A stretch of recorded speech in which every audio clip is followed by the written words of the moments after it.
And let's go live. So, Dennis, we have a pause for replay here to review.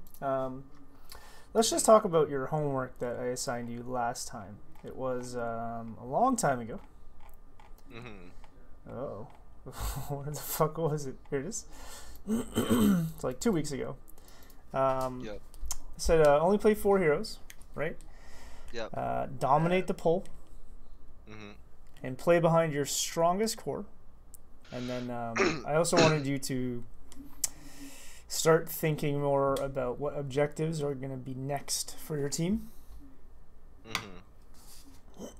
So, all right, let's take a look and just, you know, Phoenix.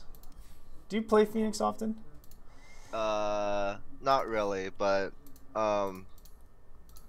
they said it was a good Phoenix game, and I was like, why not? What should you say? What should you say next time? It's kind of like, wait, do you like drugs? Are you a big drug user? No. All right, so let's say somebody, you know, let's say fucking your teammate comes up and they're like, hey Dennis, all right, we're at a party right now. Would you like to do some meth? It's a really fun party for doing meth right now. What would your response be? No. Yeah, I want you to take the similar like perspective on on new heroes. New heroes are like drugs. Okay. So don't do them.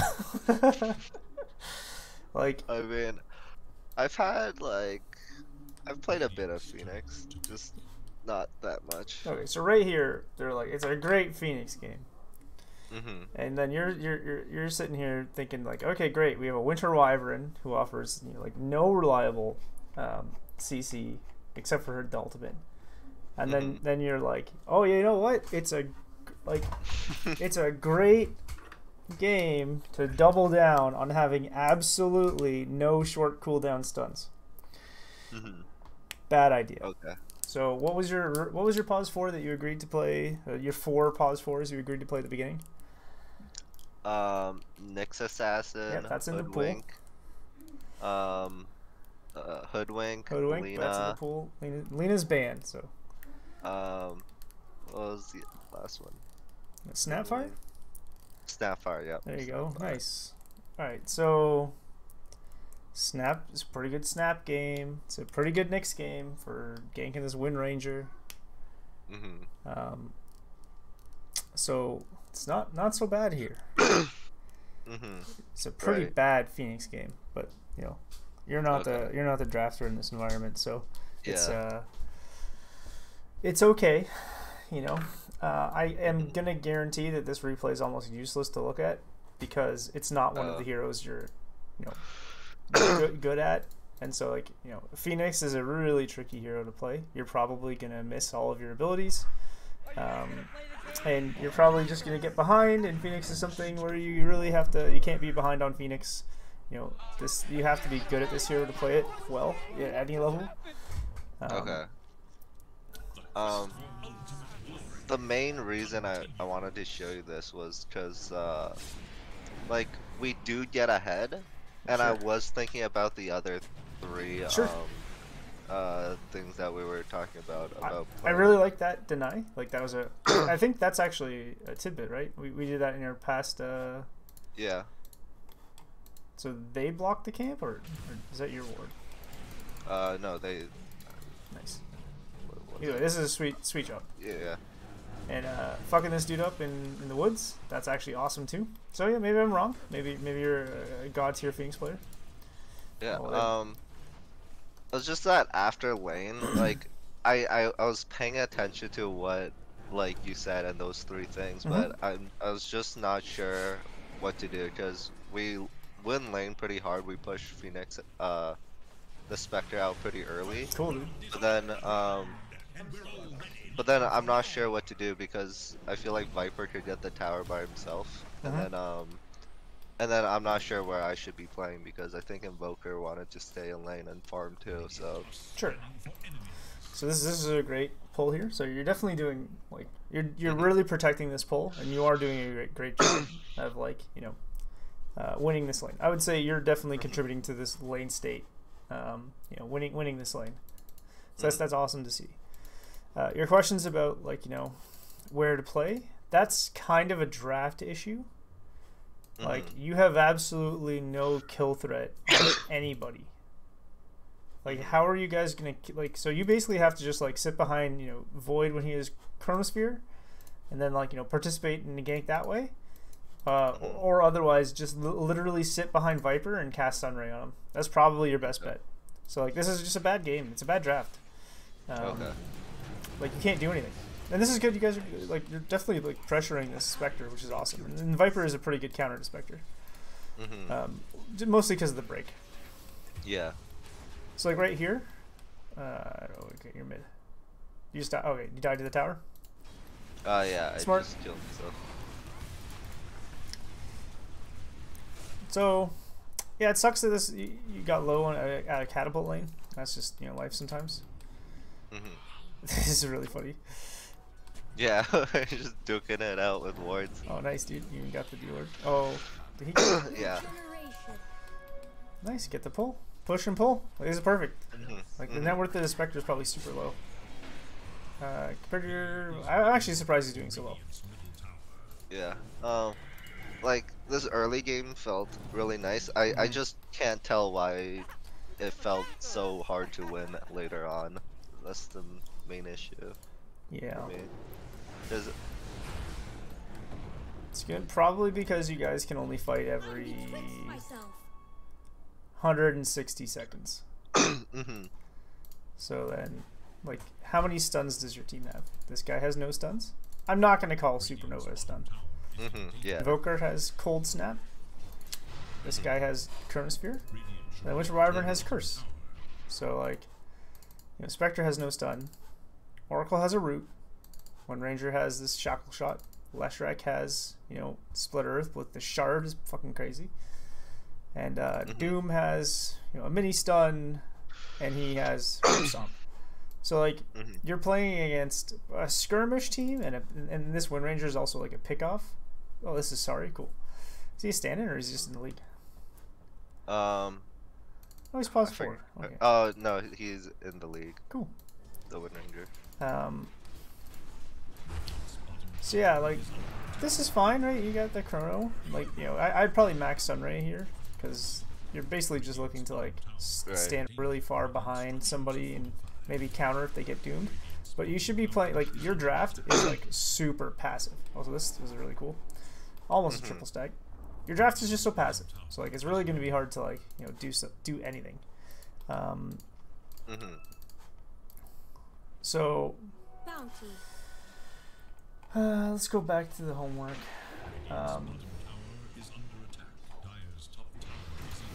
So, you've definitely owned the big camp.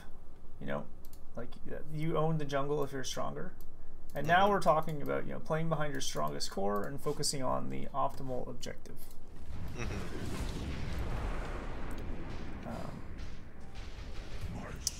So that worked out.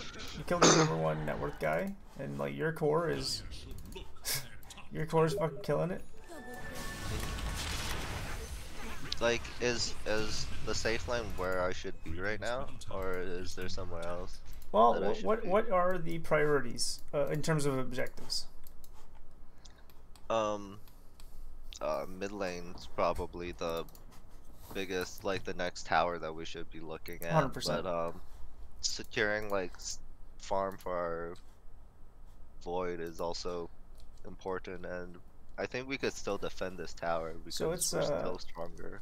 Let's flip it, right? Let's say, okay, if you're the opposing team, you have this Doom, this Wind Ranger, Leshrac, and shit.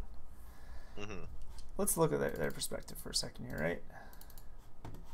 So, this is what they see, right? Their bottom lane shoved in. They see, let me go free camera here for a second. They see, it faces Void without boots at 600 HP. You know, no chrono, defending a tower that's almost dead. So what's their next move? They're gonna move everyone top and just get the tower. And do you guys have spells right now? No. So how do you think if they ran like 4 bodies at you top, how would that play out? like, say you wanted to defend it. We wanted to defend it. Yeah, so they throw 4 people top, and then you're like, you know what? Let's defend it. How is that team fight gonna work out?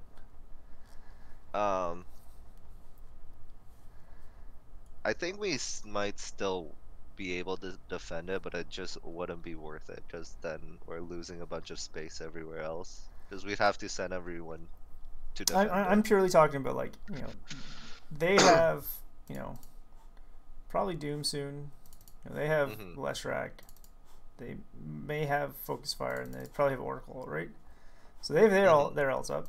You guys don't have Supernova. You have Invoker stuff. You have no Chrono, and you have, you know, maybe you have Winter Curse. So you guys having, like, you know, 1 ult up versus them having 4 ults up, you're gonna fucking lose. Right. You're gonna lose this tower. You try and defend it. So then, you know, you obviously shouldn't die on your shield or die on your sword, whatever the saying is. You shouldn't just you know, you shouldn't feed, you know, you and the tower to the enemy. So if you can't defend a tower, if it's a dumb idea to defend a tower, then but you know that this is their next priority. You know that they're coming here. Yep. So then mid would be the best thing right now. It's just playing behind mid, because this may actually defend your tower.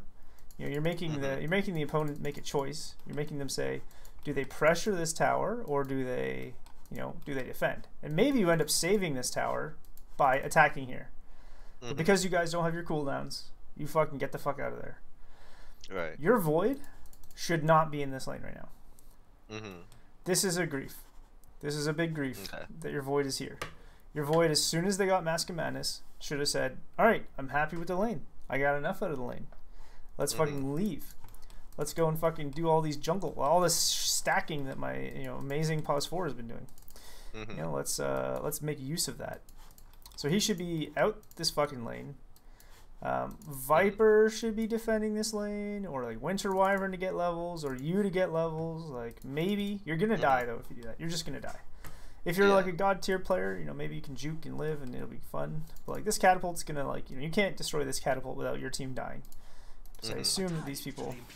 So I guess, yeah, you guys go and hit mid, and they respond. But like, Faceless Void should be bottom right now. You guys should all be bottom, or mid and bottom.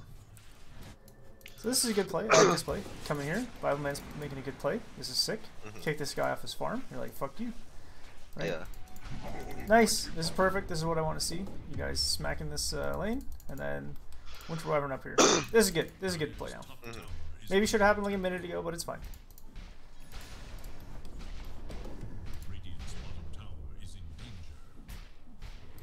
And like, yeah, like we said, can you get the deny?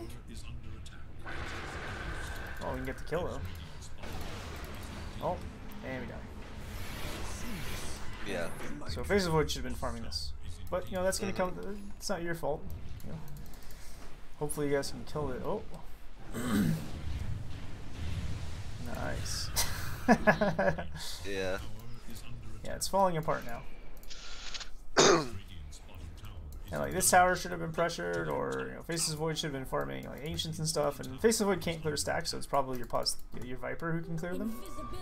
So probably you say Viper, come top, let's clear these. We have to be realistic. And, you know, that's actually what I think is the biggest problem in like your MMR is people aren't realistic.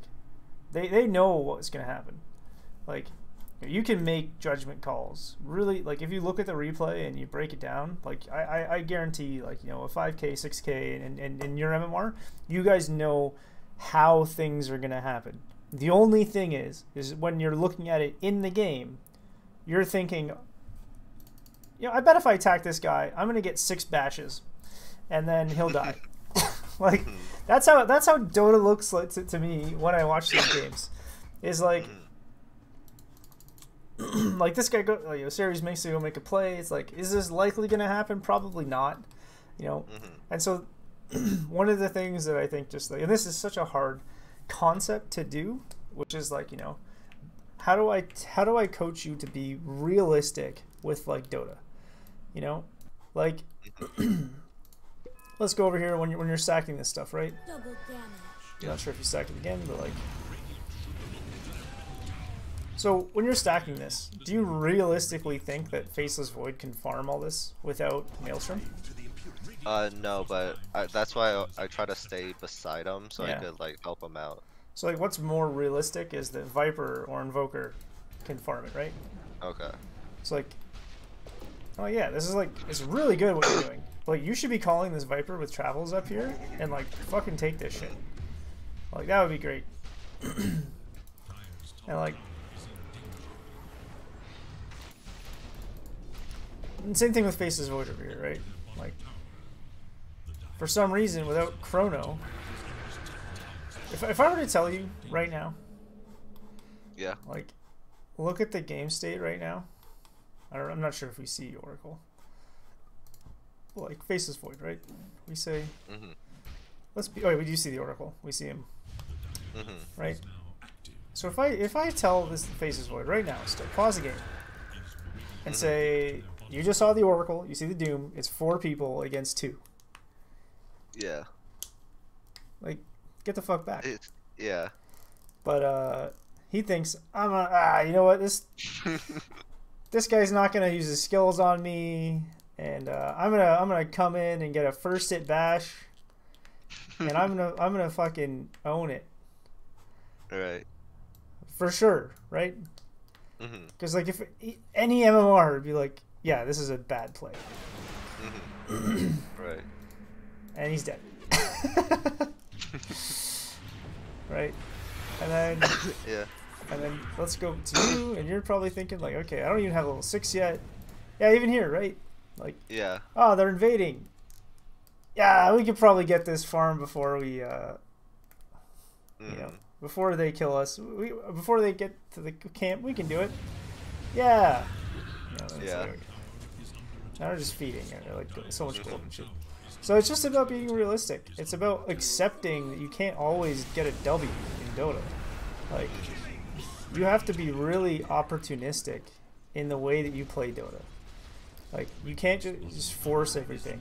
You know, not everything is going to go your way. Maybe when you're like 16k ahead, like, yeah, it's going to go your way because you're 16k ahead.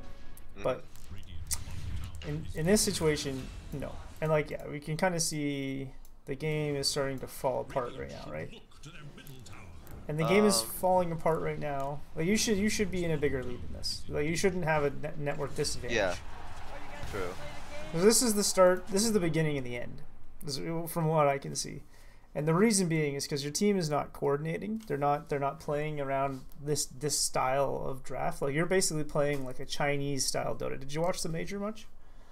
I don't understand the major, so if you're gonna like make comparison, I wouldn't get it. Sure. Did you watch it? Yeah, a bit. Okay, so let's find that Vici Gaming versus EG game, and this will give you a little bit of insight into that playstyle. Now, like, you need to decide what type of player you're gonna be. I think it's the second one with Void and Doom. So let's see. Void, Doom. Hello? Hello? No, not that one. Evil Geniuses won that one. Nope. View. Maybe it's game 2. One? Yeah, I think it's this one. Is it this one?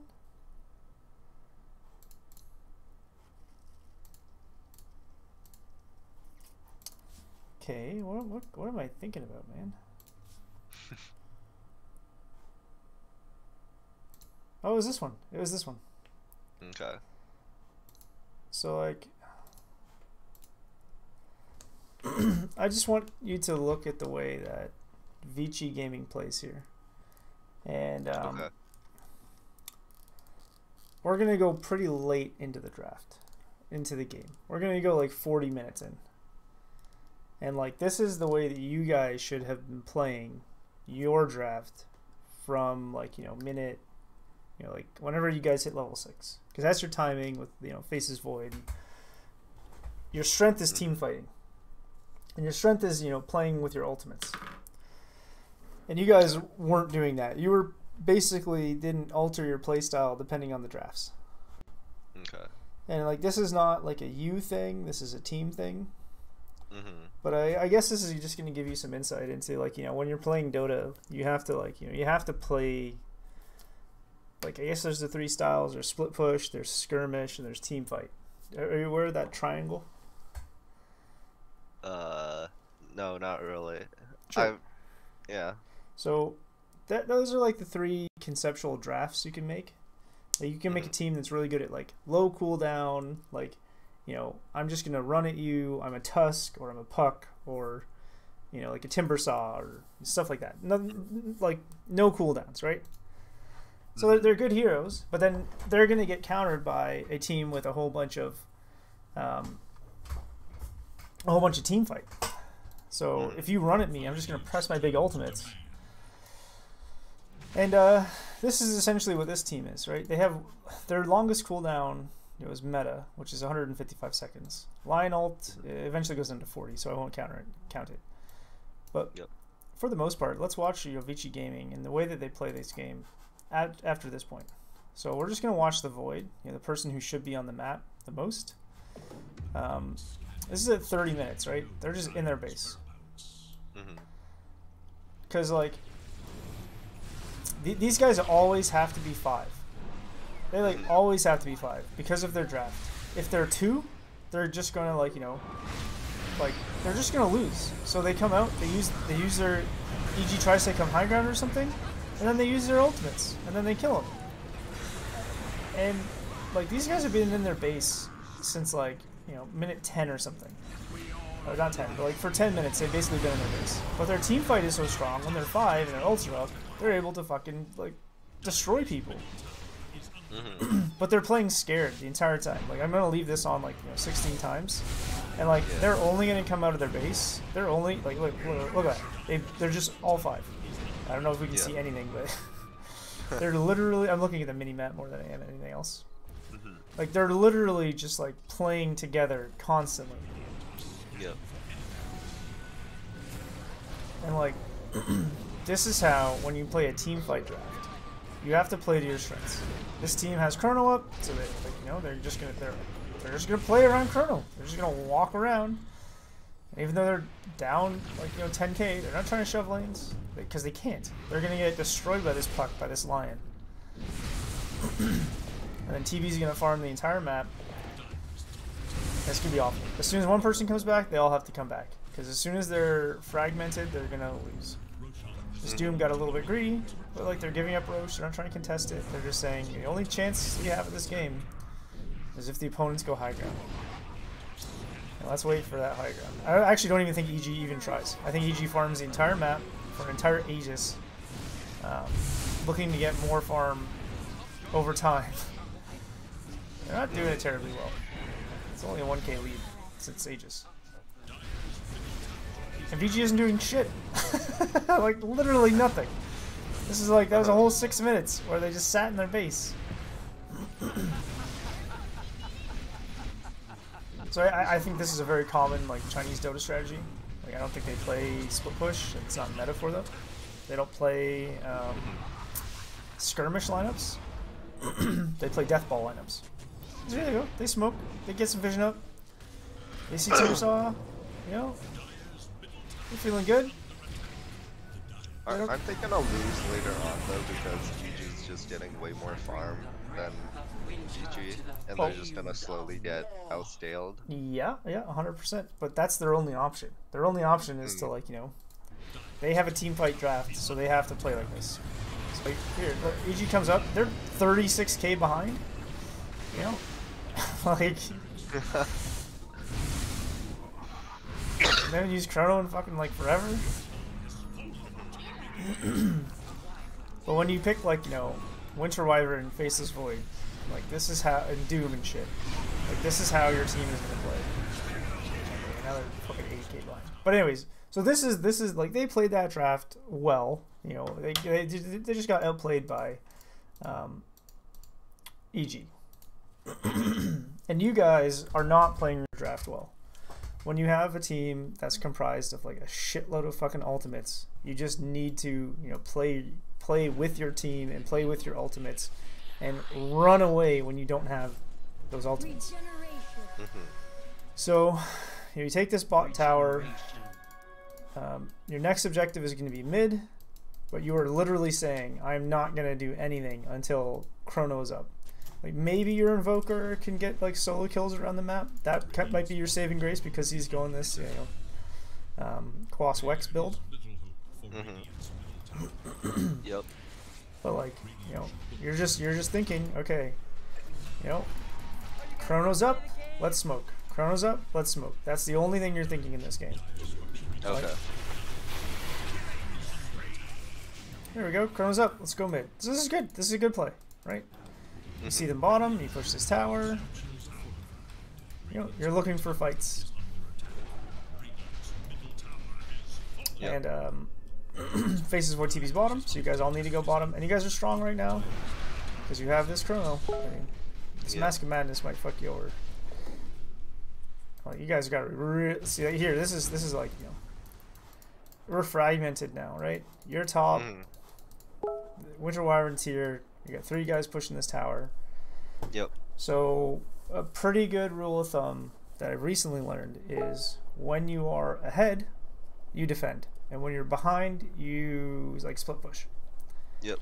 So or you trade towers. So this is a good example of that. Like, I would consider you guys stronger right now. Sorry, well, I think I fucked up that initial thing. You defend your towers when you're stronger, and you trade when you're weaker. Yeah. So you have stronger team fight right now, mostly from this Chrono. Now, it's gonna be quite hard to actually land anything successful without a BKB. So like, that's a whole nother story. But like, you know, it'd be really nice if you guys fought right now. This is probably your only opportunity to like really win the game. Is like in this phase, because as soon as you start getting like Aegis on, you know, like, you know, Leshrac and shit, this game is gonna be impossible. So you get that win. You guys go and take that fight. This is a good ult. Hopefully we can get a kill here.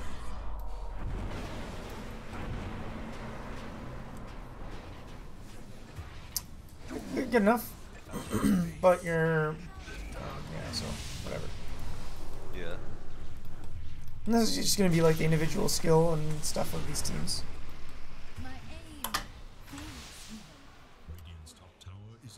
Like right now it still feels fine, but then like I think 5 minutes after this it just feels unwinnable. Yeah.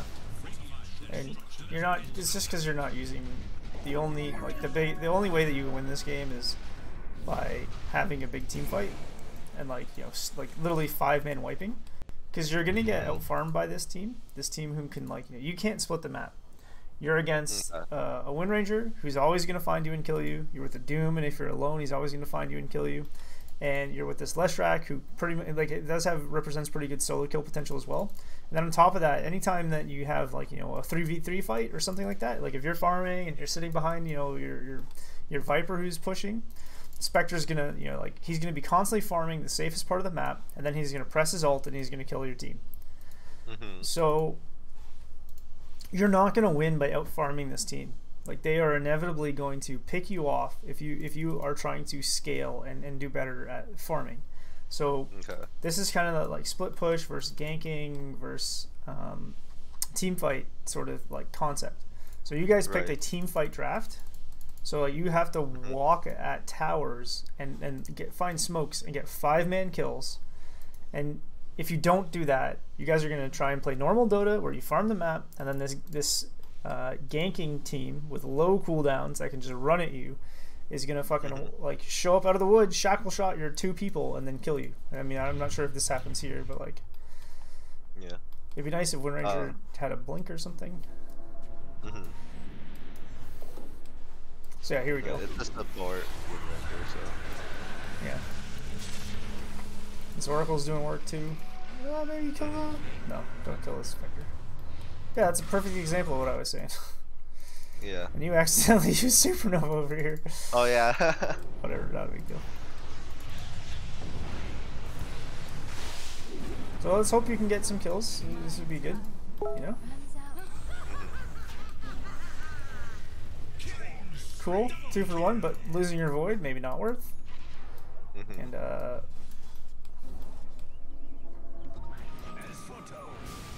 You have Chrono, so let's fucking use it.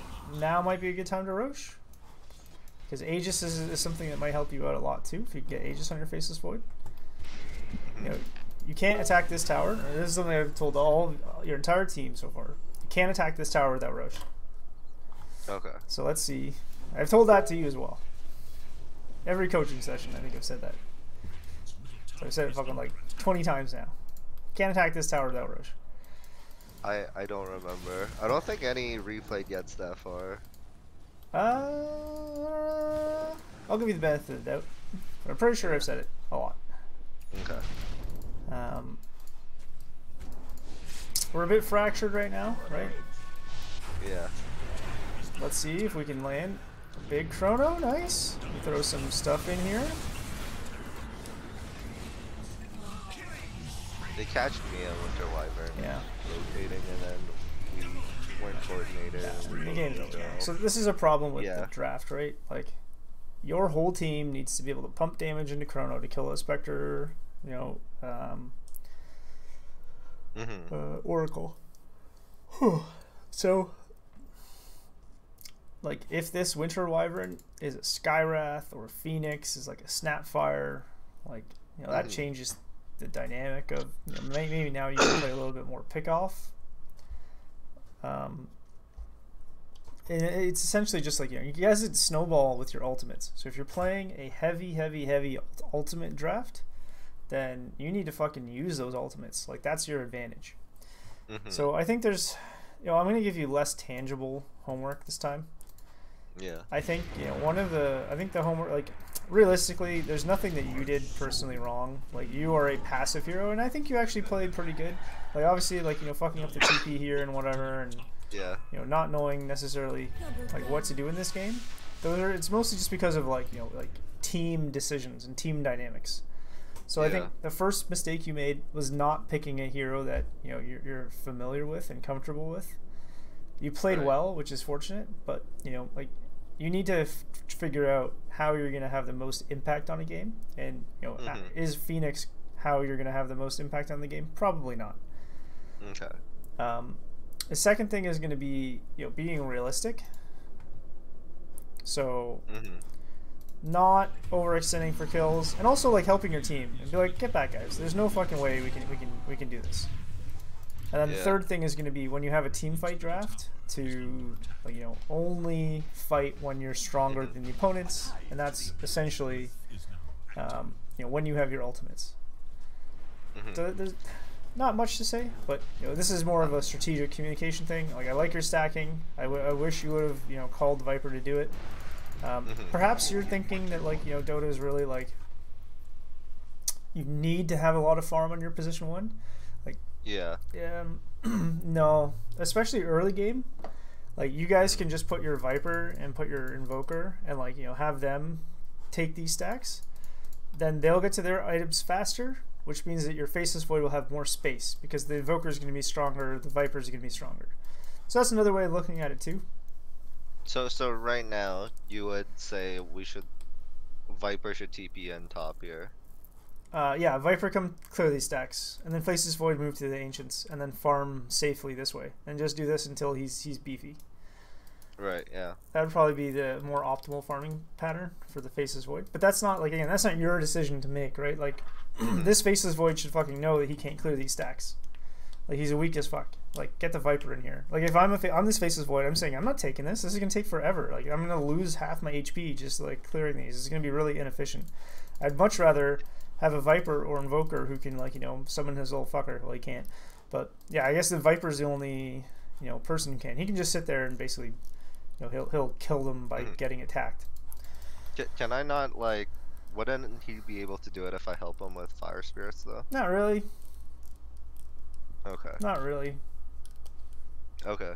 Like, maybe, but not really. Just get Viper up here. Like, fuck this pause one, right? Like, fuck him.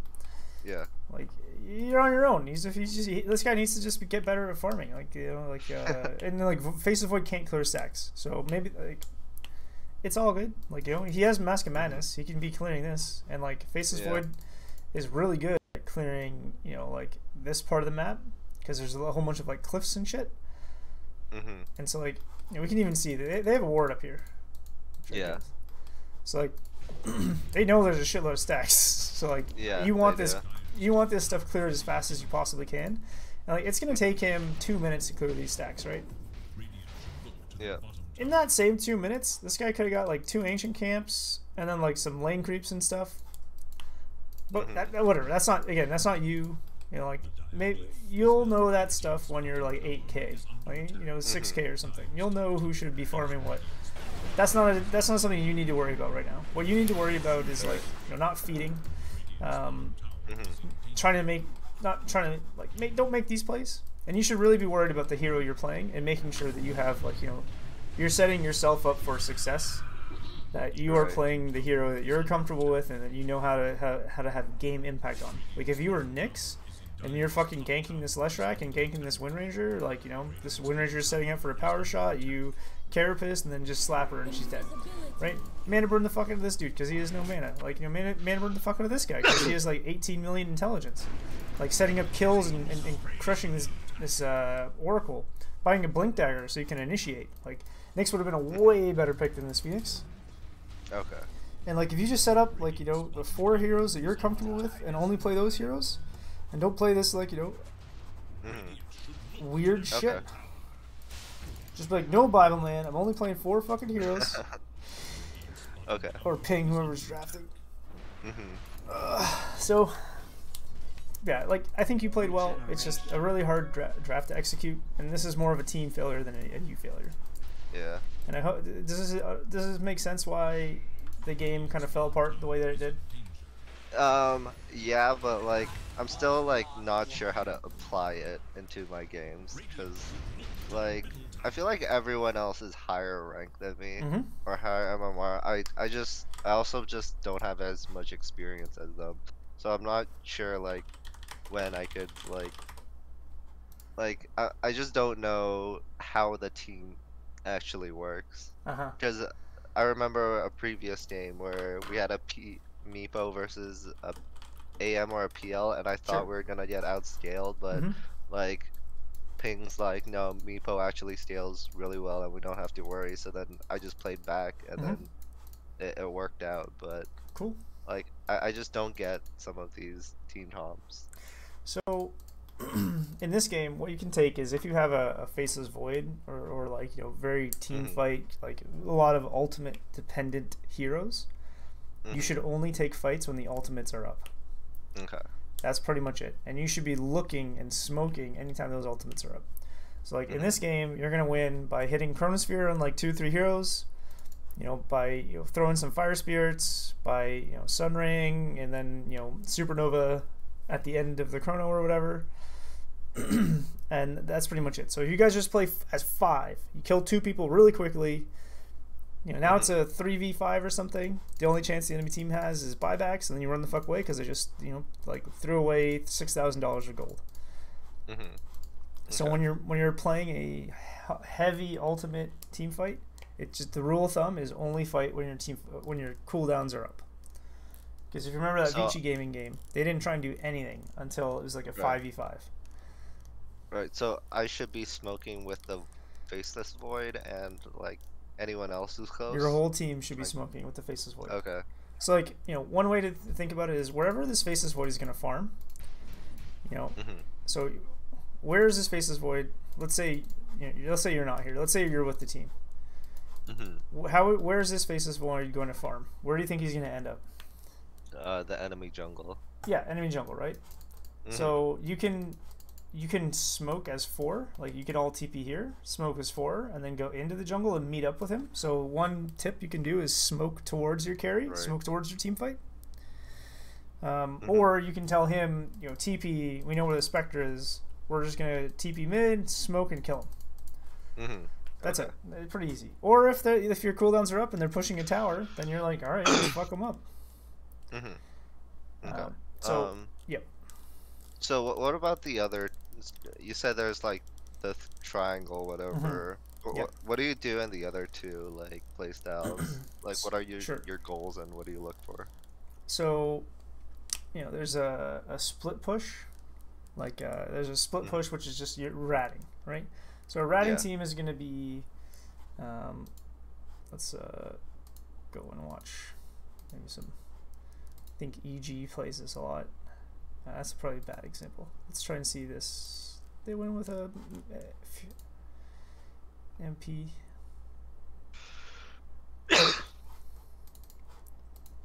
So a split push style is going to inevitably be a team fight lineup. At least it used to. Not so much anymore.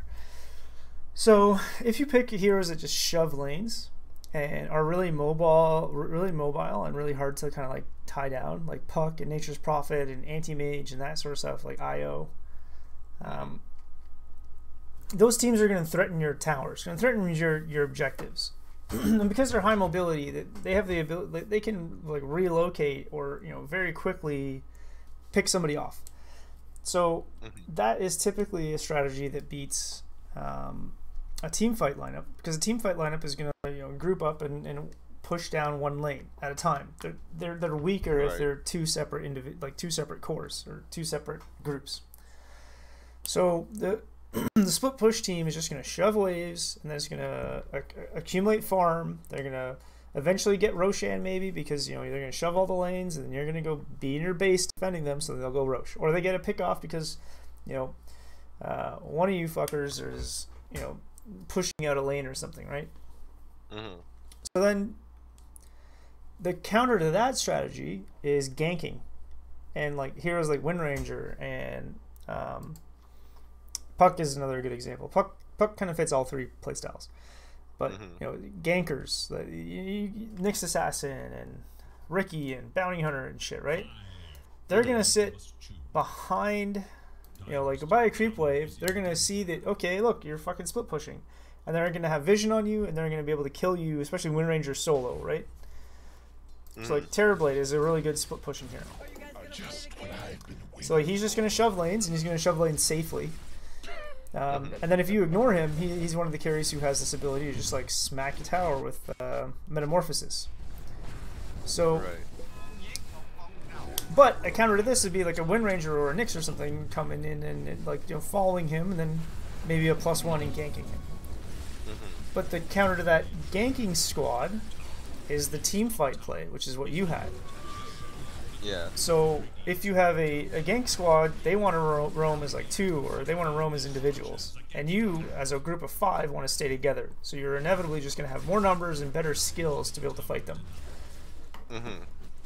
So that's sort of the triangle. The team fight build beats the ganking build beats the split pushing build, and the split pushing team, they beat the 5-man. Right.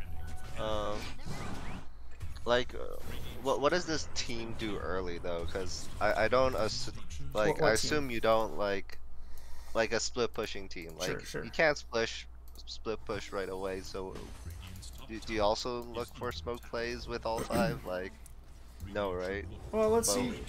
Yeah, like no heroes are just like purely split push, right? So like this team here, right? Like we can see EG. They set up on this tower. EG's a really good laning team, but they bring 4 heroes here, 3 heroes here to be able to push this tower, especially with the catapult. They pop meta for it. They have this Phoenix who's just like popping shit off, and then they have Sand King who's making space elsewhere. But like here's an example of how they do stuff. This team should probably defend this right now. But I guess Enchantress gets picked off over here. Like Dragon Knight, he wants to push by himself. He doesn't really want to defend this. So I don't know. But like, here's an example of the split push team, which would be this Arteezy team. They have the split push advantage with this SK and the Puck and the TB. They made a play bottom. They tried to bring in 5 people or 3 people to gank. Didn't work out. So they went and killed some other people. Now let's see what they do next. They're really just running heroes at this tower here. They bring this Tusk down here. They're bringing SK down here. They're bringing Phoenix down here. Perhaps to just kill this tower. PL doesn't like this pressure, so he leaves. And it looks like okay, they end up killing mid. I don't know. And then Arteezy just gets this. So like your split push teams, like they're typically strong laners, like Nature's Prophet and Puck and Terrorblade, for instance. Maybe Lycan is another example. or just anti-mage, which is somebody who like your team has to make space for you. Okay. Cool. I think that's all the questions I have for today. Cool, dude. Yeah, you can still make plays. You can still fight when you're on these teams, but like if you were against like if this draft, this like Puck, Terrorblade, SK, Phoenix, and shit was against a Faceless Void Invoker with Cataclysm, like there's no question that the Faceless Void Invoker lineup is gonna smash. Because like in a team fight, but like if Void's farming up here or something, and then Terrorblade shows up with meta, and then Void TPs, now Roshan's open.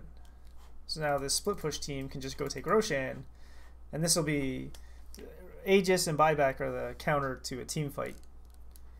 So if you blow your load and the enemy just buys back, or they have Aegis, or they have saves like Oracle or something, or Disruptor, then like you're just gonna lose now. All right. So the split push lineup is aiming to take Roshan, take this Aegis, because that counters the team fight. Cool, dude. I'll expect the thumbnail. You can make the triangle. I'll send you like a copy of what it looks like, and you can make your own rendition. Okay, sounds good. All right, dude. All right. Thanks for hitting me up. This is dope. I hope it helps. All right. Thanks. See you, bro. For the session. Thanks, buddy.